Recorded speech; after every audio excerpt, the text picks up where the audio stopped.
Gresham Middle School. I'm Abigail Stutz. And I'm Nolan Gomez. Today is Thursday, March 2nd, and welcome to your GNN. Please join us for a moment of silence.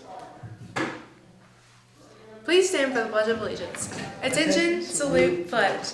I pledge allegiance to the flag of the United States of America and to the republic for which it stands, one nation, under God, indivisible, with liberty and justice for all.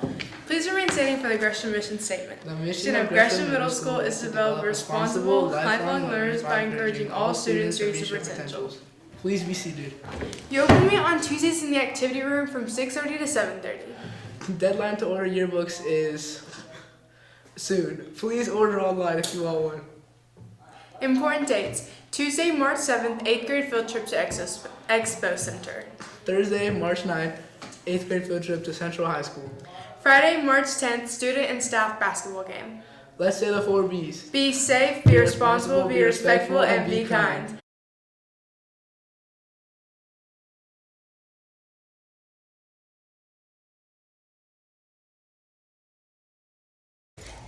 Good morning, Gresham Middle School. This is Mr. Dave. This month is Women's History Month.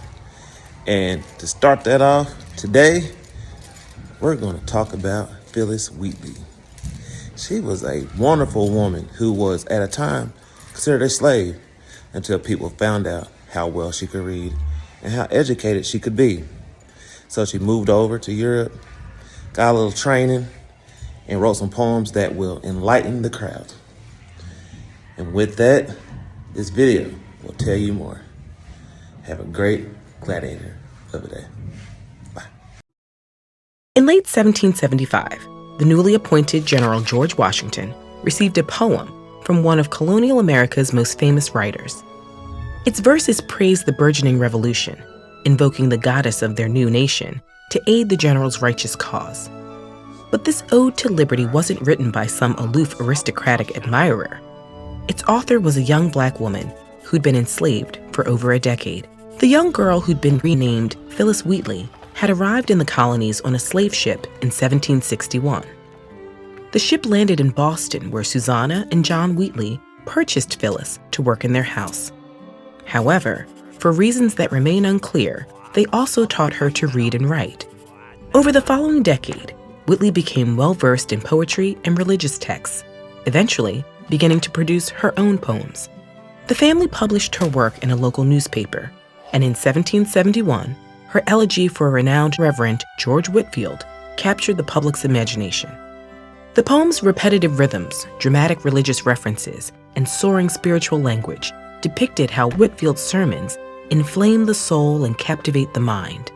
Wheatley ends with an arresting image of life after death, trusting that divine forces will reanimate his dust.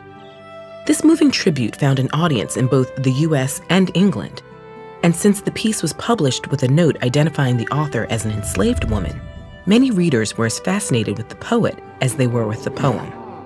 In 1773, Phyllis traveled to London, where her collection of poems on various subjects, religious and moral, became the first book of poetry published by an African-American woman.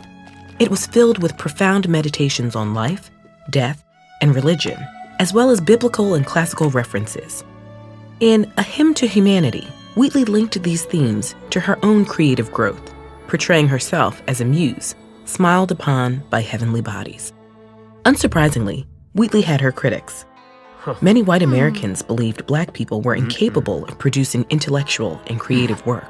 Thomas Jefferson wrote that her writing didn't even deserve to be called poetry, and others dismissed her as a poor imitation of another well-known poet. But many readers of the time were enamored with Wheatley's work, including prominent European writers and politicians. Many modern readers, however, might expect her work to cover a different topic: slavery. Wheatley rarely wrote directly about her experiences as an enslaved person, and her poem addressing the topic has been criticized for suggesting she was grateful that enslavement led her to Christianity. But it's incredibly unlikely Wheatley would have been able to publicly condemn slavery without serious consequences, and many readers have found a more nuanced critique hidden within her work. For example, Wheatley was a vocal supporter of American independence, writing that her love of freedom came from early experiences of being kidnapped into slavery and separated from her parents. When disparaging England's imperial control, she evokes imagery of an iron chain. And by comparing her lack of freedom to America's lack of independence, Wheatley subtly laments her own circumstances. Thankfully, Wheatley secured her freedom after returning from London. The reasons for her emancipation aren't entirely clear, as there's no evidence of the Wheatleys freeing other enslaved people. However, since Phyllis could have remained free in London, some believe she bargained to make emancipation a condition of her return.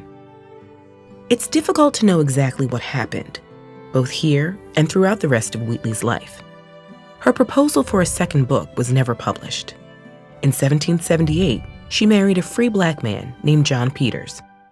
The two are believed to have had 3 children, all of whom died in infancy. Their last child is thought to have died around the same time as Wheatley, and the two were buried together in an unmarked grave. While some of Wheatley's letters survived, she never released an account of her life. So despite her tenure as perhaps the most famous African on the planet, Wheatley's story has been lost to the ravages of history, like those of countless other enslaved peoples. But her poetry lives on today, celebrating creative growth and offering spiritual sustenance. Like Wheatley, Sojourner Truth used the power of words and her spirituality to fight for justice in a hostile world. Learn more about her life, outspoken activism, and legendary speeches with this video.